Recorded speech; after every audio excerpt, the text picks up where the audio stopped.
요나서 2장 5절에서 10절 말씀입니다.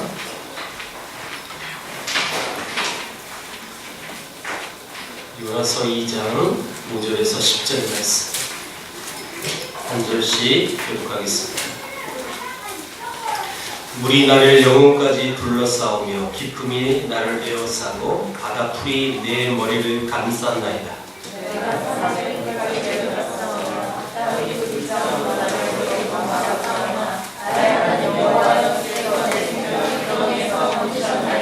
내 영혼이 내 속에서 피곤할 때에 내가 여호와를 생각하였더니 내 기도가 주께 이르렀사오며 주의 성전에 미쳤나이다.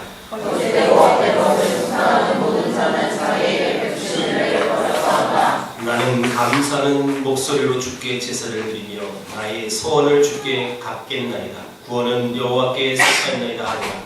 여호와께서 그 물고기에게 말씀하시매 그날을 이제 구하라. 주요 예배로 요나서를 계속 보고 있는데요. 이야기가 계속 전개가 되어집니다.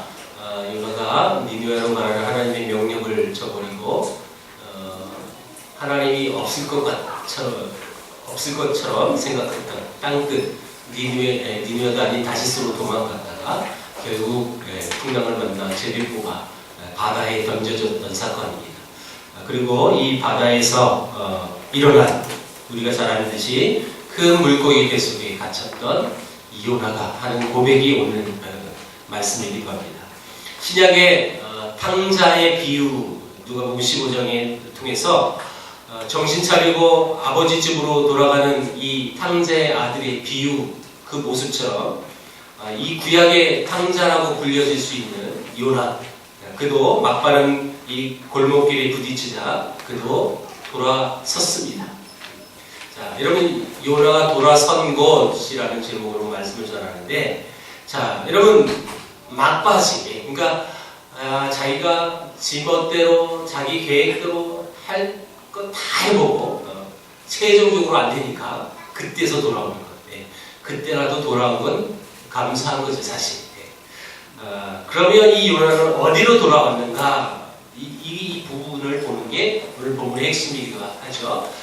특별히 이제 총 3가지로 나누는데 오늘은 한 가지만 볼 거예요. 요나가 돌아선 것은 여러분 기도로 하나님께 돌아갔음을 우리는 알 수 있습니다. 오늘 5절 6절을 다시 한번 읽을 텐데요. 5절 6절 자 시작. 물이 나를 영혼까지 둘러싸우며 기품이 나를 에워싸고 바다풀이 내 머리를 감쌌나이다. 내가 산의 뿌리같이 내려갔사오며 땅이 그 빗장으로 나를 오래도록 막았사오나 나의 하나님 여호와여 주께서 내 생명을 구덩이에서 건지셨나이다. 요나가 바닷속으로 들어가자마자 바로 물고기 뱃속으로 들어가는 것은 아니라는 것을 사실 보여주고 있는 내용이에요. 사실은 5절을 보니까 요나가 기도하기를 물이 나를 둘러왔다. 그리고 기품이 나를 에워쌌다. 바다풀이 내 머리를 감쌌다. 라고 했는데 이것은 바닷속에서 당한 요나의 고통을 지금 말하고 있는 것입니다. 그리고 6절에 보니까 산의 뿌리까지 내려갔다. 이 말은 깊은 바다 밑바닥까지 마치 지상의 산 꼭대기와 같은데 거기까지 내려갔다는 의미뿐만 아니라 그렇게까지 깊은 절망에 내가 빠져들 수밖에 없었다. 이것을 보여주는데 시편 23편의 말씀을 빌어서 이거와 비슷할 것 같아요. 사망의 음침한 골짜기까지. 여러분 그 절망 속에 빠질 수밖에 없었던 요나. 어떻게 해석을 하든지 간에 분명한 것은 요나가 바다에 빠지자마자 즉시 물고기에 먹힌 것이 아니라 바다의 고통을 받다가 이제 죽었구나 싶은 그 순간에 물고기에 먹혔다. 이런 상황이라는 것입니다. 뭐 중요한 것은 아니지만 그래서 이 물고기 뱃속은 죽었다고 생각했던 이 요나에게는 그 뱃속이 이를테면 구원의 방주가 된 거죠. 그래서 6절 하에 이렇게 고백했어요. 여호와여 주께서 내 생명을 구덩이에서 건졌나이다. 그렇다면 하나님께서 요나를 깊은 여러분 바다 깊은 곳에 빠지게 하시고 그 영혼을 물로 두르신 것은 이것은 이렇게도 해석을 가능해요. 그에게 또 한 번의 기회를 주신 것이다. 그래서 놀랍게 많은 성도들이 환난과 고통 중에서 하나님을 만나고 그래서 그렇게 간증하는 사람이 많이 있어요. 지금 이렇게 말씀을 전하고 있는 저도, 여러분들 앞에 서 있는 저도 많은 환난 가운데 나를 있게 하셨던 하나님을 저도 경험을 했어요. 깊은, 정말 죽고 싶은 그 순간까지 갔던 인간의 고뇌와 인생의 모든 씀 아픔은 다 내가 짊어진 채 그렇게 죽을 수밖에 없었고 또 죽으려고 했던 그 아픔이 분명히 여러분 그 순간만큼은요 저에겐 큰 고통이었거든요. 누구에도 말할 수 없는 너무너무 아픈 과거의 추억이 저에게 분명히 있었단 말이에요. 그런데 분명히 그 순간은 그게 고통이었어요. 그게 환난이었고 견뎌낼 수 없었던 아픔이었어요. 분명한 것은. 그런데 그것으로 그치지 않았어요. 그 아픔이, 그 환난이 또 다른 인생을 살아갈 수 있는 하나님이 저에게 주신 기회라고 저는 믿습니다. 마찬가지죠. 많은 사람들이 내가 그때는 몰랐어요. 그때 어려울 때 나는 고통스럽고 힘들었는데 근데 거기서 하나님을 만났어요. 그래서 그 고통이 아니에요 라고 말할 수 있는 것. 여러분 대부분 그 어려움 속에서 하나님을 만난 사람들이 고백하는 고백은 다 이렇게 동일합니다. 그렇다면 우리 성도들에게서 이 고난의 시기는 어떻게 보면 그것이 기도의 시기고 그 기도를 또한 배울 수 있는 기회이기도 합니다. 사실은 인생이 만나는 물고기는 하나님의 기도 학교였습니다. 이 물고기는요. 제가 이렇게 메일을 보다가 이런 메일을 봤어요. 안산에 기도자 학교를 개설한다. 그래서 많이 오십시오. 이번 주에 이번 주인데 안산 제1교회에서 목금에서 기도자 학교라는 학교가 있어요. 혹시 시간 되신 분들은 가서 들어보세요. 돈을 내야 될 회비가 있어요. 목금 이틀 하는데 사전에 예약을 하면 2만원, 가서 신청하면 3만원 이러더라고요. 그게 불건전한 학교면 제가 소개 안 하겠죠.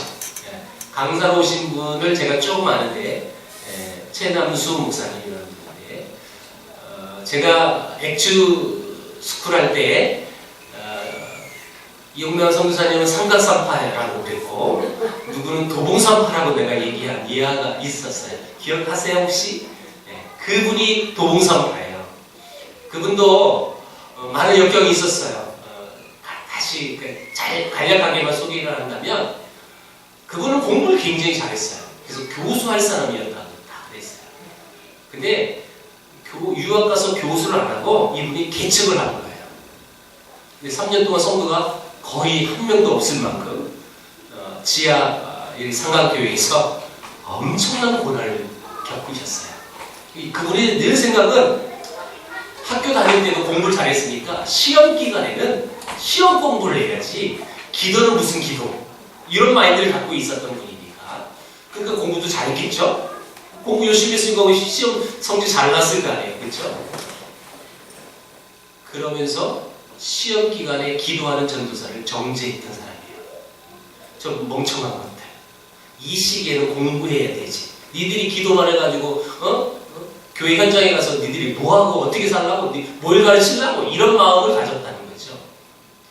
그래서 목회를 했는데 목회가 안 되는 거예요. 그때만 해도 교회만 세우면요 교인들이 그냥 올 때였어요. 옛날에 1980년대만 해도 전도 그렇게 열심히 안 해도 교회가 다 부흥을 했던 그런 시대가 있었거든요. 물론 80년대는 아니었지만 여하튼 이 목사님이 굉장히 고생을 많이 했어요. 그런데 도봉산파가 된 거예요. 도봉산 기도원에서 기도자가 되버린 거예요. 그렇게 기도하는 사람을 정죄했던 사람이 기도자가 되어져서 하나님의 축복을 어마어마하게 받는데요. 이 기도하면서 하나님의 기도에 대한 응답은 확신이 있었어요, 그분에게. 이제 이 교회는 열방을 세우는 교회다. 이렇게 응답을 주셨고, 그래서 실질적으로 그분이 선교에 얼마나 열심히 했는지. 그래서 그렇게 응답받았으니까 자기 사례비도 제때 나오지 않았던 그 개척교회 시절에 선교사를 파송하는 거예요, 아프리카에. 여러분, 저는 이분의 간증을 듣고 사실 이 선교에 대한 부분은 제가 목회하면서 롤 모델로 삼은 분이에요, 사실. 제 개인적으로는 어렵고 힘든 상황에도 하나님이 기뻐하시는 일을 감당하면 하나님이 채워주신다는 것을 저는 간접적으로 경험을 했고요. 그리고 이 교회가 정말 많이 해요. 지금 약 30가정을 파송했어요. 15년, 16년 지난 다음에 지금 한 20년 거의 됐을 거예요. 20년 교회. 어마어마한 거죠. 성도 숫자는 약 7,000명 정도 있고, 숫자가 많아서 얘기하는 건 절대 아니라는 거 잘 아시죠? 제 마인드 여러분들 잘 아실 거예요. 이제 숫자가 많아서 대형 교회라 제가 선호하고 그런 얘기로 하는 것이 아니라 그 고난의 역경이 분명히 있었다는 거예요. 그래서 거기서 기도라는 것을 배웠어요. 기도가 무엇인지 알게 되고, 그러니까 이분은 이런 속담이 맞는지 모르겠지만 배운 게 도적질이라고 늘 기도만 하시는 거예요. 기도로 말씀 준비하고 기도로 사용하고 기도하니까 교회가 어마어마하게 이렇게 성장하고 부흥됐어요. 어떻게 잘하느냐? 제 친한 친구가 그게 부목사였어요. 그래서 너무너무 잘 알아요. 근데 이 부목사 이 친구 지금은 없는데 이제 담임 목회하러 갔는데 이 친구의 얘기를 가끔 만나서 들어보면 내가 그 교회 부목사라면 난 못 다닐 것 같아요. 왜냐하면 요금사 아세요? 너무 빡셌어요. 얼마나 빡셌느냐? 부목사들이며 부교육자들은 1년에 집에서 여러분 많이 집에서 못 자요. 집에서 잠을 교회에서 자는 거예요. 맨날 처리하고 맨날 새벽 1년 365일에 3분의 1은 특세예요. 그 교회는. 우리는 1년에 딱 일주일만 우리 교회는 특세인데 그것도 못 나오잖아요. 못 나온 사람 있잖아요. 그것도. 근데 그 교회는 거의 다 특세예요. 거의 다 특세. 제가 무엇을 얘기하냐면 그렇게 기도 열심히 해요. 그러니까 그분이 기도에 대한 하나님께 받은 은혜가 커서 이분이 기도자 학교라는 것을 만들었어요. 근데 이것이 하나님께 얼마나 지금 많이 쓰임을 받고 있느냐면 국내뿐만 아니라 외국에 있는 또 외국에 가서도 기도자 학교를 세우고 외국에 있는 선교지에 있는 현지인들을 또 초청해서 한국에서 기도자 학교도 열어서 그 기도 운동을 이분이 계속 지금 하고 있는 거예요. 그래서 이분이 또 아세아 연합신학대학교하고 아마 이분이 이사장일 거예요. 그래서 이제 MOU를 맺고 영국이 우리나라에 선교사를 보내줬던 나라인데 이제 우리가 영국 가서 기도하자 해서 매년 기도 원정대를 만들어서 영국에 데려가요. 그게 아세아 연합신학대학교하고 묶어서 이 일들이 또 CTS하고 또 엮어서 이 일들이 지금 현재도 진행하고 있어요. 매년 9월 달에 가는데 올해도 가요. 그분이 이제 안산에 이번 주에 와서 제가 이렇게 굉장히 길게 한 건 기독자 학교 시간 되면 오시라 그 얘기를 하려고 얘기한 거고요. 그리고 그 최 목사님의 개인적인 그 경험, 그 모든 것들이 실제로 이 고난이 역경이 내가 기도할 수 있었던 기회라는 거예요. 기회. 이 부분을 제가 지금 여러분에게 말하고 싶어서 예언을 들어보고, 자, 그렇다면 이 기도를 통해서 이 요나는 무엇을 결론 내렸느냐? 여러분, 요나가 돌아선 것, 그것은 기도로 돌아왔는데 그 응답이 뭐냐? 결론이 뭐냐? 그는 2절에 이렇게 얘기했어요. 주께서 나의 음성을 들으셨다. 여러분, 이게 기도의 결론이라는 거예요. 내가 기도했는데 그 기도를 누가 들으셨다고요? 주께서. 그리고 3절에 이렇게 했어요. 주께서 나를 던지셨고, 여러분, 바다에 던진 게 주께서 던졌다는 거예요. 누가 던졌는데 실질적으로? 뱃사공들이 던졌잖아요. 누가 던졌대? 지금 주께서 던졌다. 그리고 주의 파도와 주의 큰 물결이라고 하겠고, 6절에는 주께서 내 생명을 건지셨다. 다시 말하면 기도라는 것은 내 환경이 이런 환경이 됐는데 이것은 하나님의 능력과 또 하나님의 전능함과 이런 것들을 보게 하는 이를테면 하나의 그 환경이 기도의 능력이라고 말할 수 있다는 것입니다. 자, 바울의 경우를 한번 볼까요? 바울은 감옥에 갇혀서 편지를 씁니다. 그래서 우리 이걸 옥중서신이라고 부르는데, 자, 그 옥중서신을 보면 이 바울은 내가 로마나 네로 황제에 내가 사로잡혀서 감옥에 쓴다 이런 말 전혀 한 번도 쓴 적이 없어요. 그는 이렇게 썼어요. 예수 그리스도 안에 갇힌 자 나 바울이 이렇게 썼어요. 여러분 사실 실질적으로 누가 여러분 가둬서 로마 감옥에 있는 거예요? 황제, 그쵸? 근데 그 모든 것은 누가 주관했다는 거죠? 하나님이 주관했다는 거예요. 그러니까 하나님 그 시각이 있으니까 주 안에서 주님께 갇힌 자 나 바울은 이렇게 고백할 수 있었다. 어떻게 보면 여러분 이런 환경들은 오늘 오전 말씀도 그랬지만 기도할 수 있는 배경이 아니라는 거예요. 사실은. 아니 기도가 나오지 못하는 배경이었어요. 그런데 여러분 믿음의 선배들은 또 신앙이 반듯한 사람들은 그 모든 환경이 주께서 하셨다라는 거예요. 주께서. 이 고백을 할 수 있는 저와 여러분들에게 축복합니다. 에베소서 4장 1절에 그러므로 주 안에서 갇힌 내가 너희를 권하노니 너희가 부르심을 입은 부름에 합당하게 행하여 라고 바울은 말했어요. 우리가 당하는 인생의 환난은 오전에 얘기했듯이 결코 그것이 결론으로 끝나지 않습니다. 그것은 과정일 뿐입니다. 과정. 그러므로 환난 당할 때 하나님께 기도할 수 있기를 바랍니다. 하나님이 하시는 일에 여러분 우연이 없습니다. 모든 사건에는 의미가 있습니다. 그렇기 때문에 하나님 앞에 기도를 해야 하는데, 예를 들면 내 주위에 나를 괴롭히는 사람이 나타났을 때 그것은 나의 성격을 고쳐주기 위해서 하나님께서 특별히 파송해준 선교사라고 생각하십시오.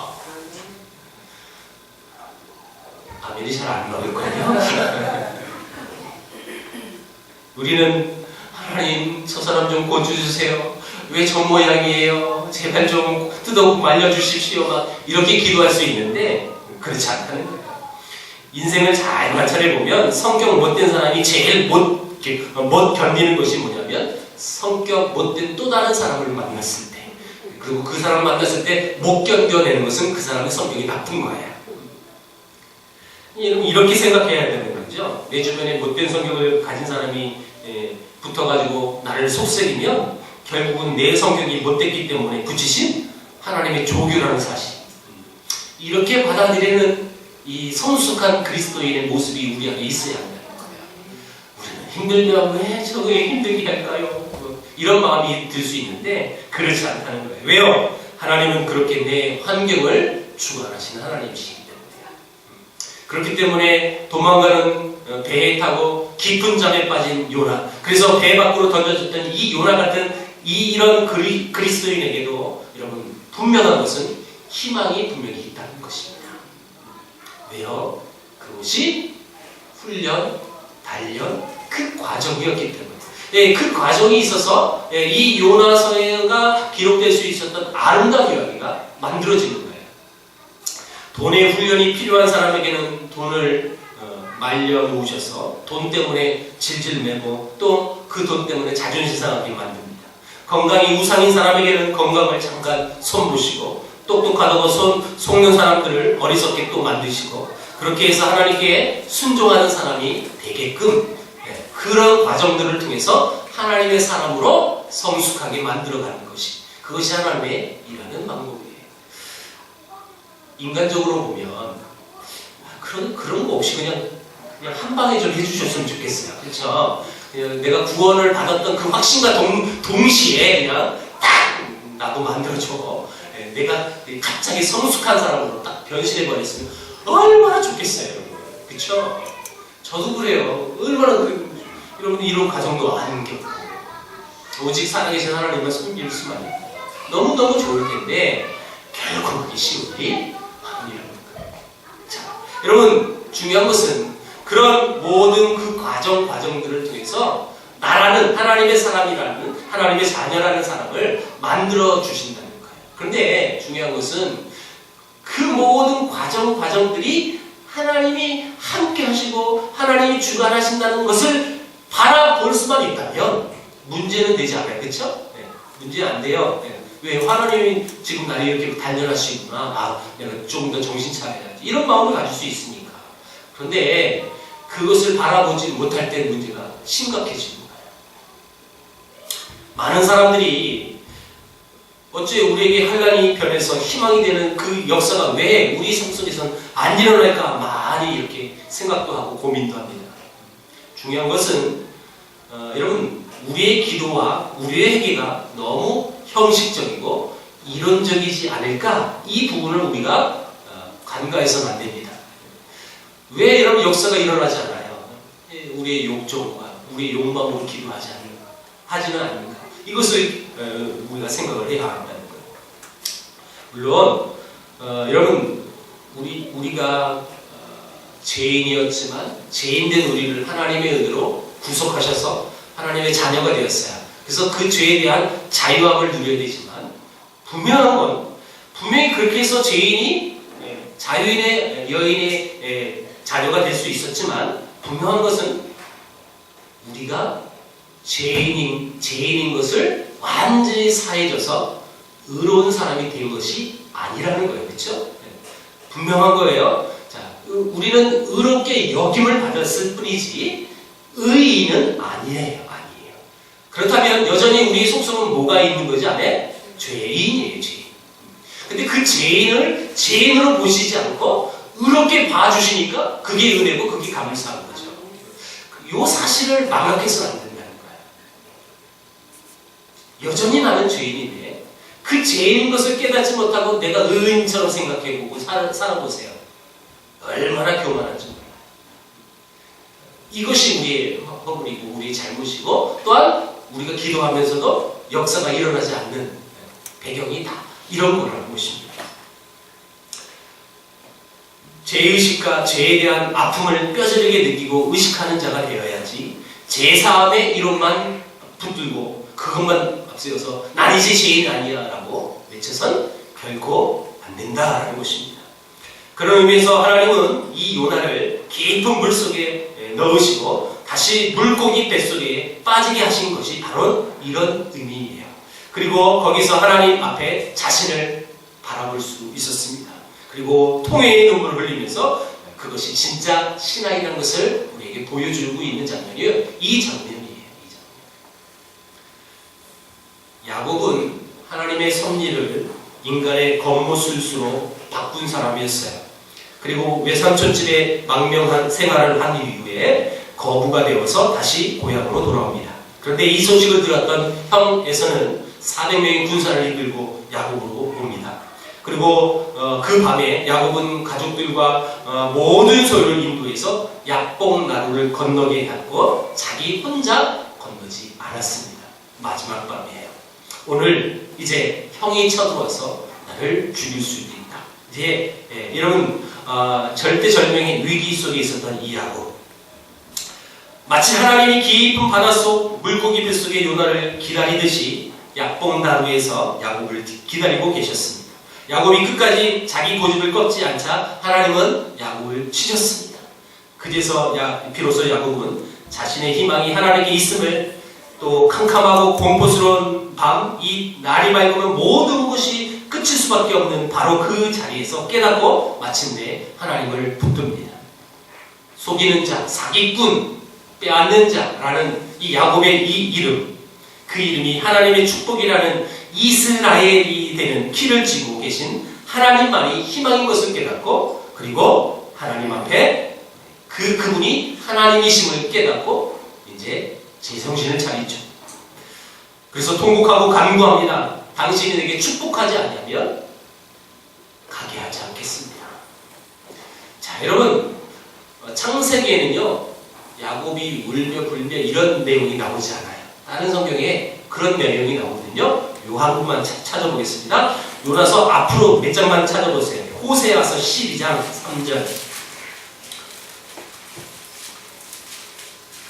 호세아서 12장 3절 4절 있습니다. 호세아서 12장 3절 4절 시작. 야곱은 모태에서 그의 형의 발 뒤꿈치를 잡았고 또 힘으로는 하나님과 겨루되 천사와 겨루어 이기고 울며 그에게 간구하였으며 하나님은 베델에서 그를 만나셨고 거기에서 우리에게 말씀하셨습니다. 자, 여러분, 하나님과 힘을 겨루었고 천사와 힘을 겨루어서 이겼다라고 얘기했어요.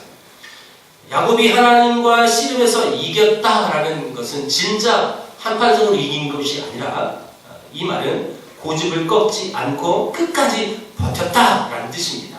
그리고 창세기에 나오지 않는 내용이 나와 있어요. 울며 그에게 간구하였으며. 드디어 야곱이 납작 엎드려서 울며 하나님 앞에 매달렸습니다. 그에게 간구했다. 그래서 하나님은 베델에서 만났고 우리에게 또 말씀하셨다라고 성경은 기록합니다. 무슨 얘기입니까? 인간의 겉모술수를 버리고 하나님 앞에 납작 엎드린 이 모습, 이게 기도 아니겠어요? 기도. 내 방법으로는 도대체 이 역경을 헤쳐나갈 수 없어요. 여러분, 다시 한번 이 야곱의 상황을 돌아가 보세요. 형의 장자권을 몰래 여러분 강취해서 수십 년 동안 여러분 외국에서 타지에서 외삼촌집에서 숨어 살다가 이제 드디어 고향으로 왔는데 그 형이 얼마나 여러분 억울하고 저놈의 새끼 내 동생 놈이 이제 저거 죽여버려야지 이런 마음 분명히 있었을 거예요. 그래서 400명의 군사를 이끌고 왔단 말이에요. 자, 그 형이 내게 오면 나도 죽을 수밖에 없어요. 그는 이 역경을 헤쳐나갈 수 있는 방법이 없습니다. 오직 이 모든 문제는 하나님 앞에서 해결되어야 된다. 그 사실을 알았고 끝까지 하나님 붙들고 매달렸다는 거예요. 그게 기도의 장면이거든요. 그리고 호세아서에 나오는 울며 간구해가지고 드디어 그 어려움과 역경과 난관을 헤쳐나갔다라는 내용.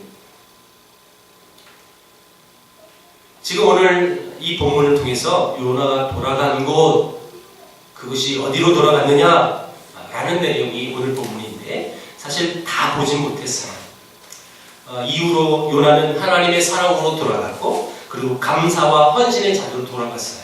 그 부분은 이제 다음 주에 제가 다시 말씀을 드릴 텐데 중요한 건 돌아섰다는 거예요. 돌아섰다. 특별히 오늘 중점으로 봤던 5절 6절의 말씀을 통해서 기도로 돌아갔던 요나. 물론 나중에 보니까 온전히 돌아간 모습은 또 없었어요. 네. 이방에 대한 편견이 아직도 그에게 남아있었기 때문에. 그럼에도 불구하고 자, 이 역경과 이 어려움들을 헤쳐나갈 수 있는 하나의 방법, 오늘 오전 말씀은 찬양으로 나갔다면 오늘 오후 말씀은 기도로 나간다는 거예요. 네. 그래서 이 성도의 삶 속에 여러분 찬양과 기도를 빼놓고는 얘기할 수가 없는 거예요. 그래서 여러분 늘 하나님 앞에 찬양과 기도로 나가는, 그래서 늘 하나님 앞에 돌아설 수 있는 하나님 백성들에게 주의 이름으로 축원합니다. 기도합니다. 하나님 감사합니다. 우리 삶이 곤고하고 어렵습니까? 견딜 수 없는 고통들이 여전히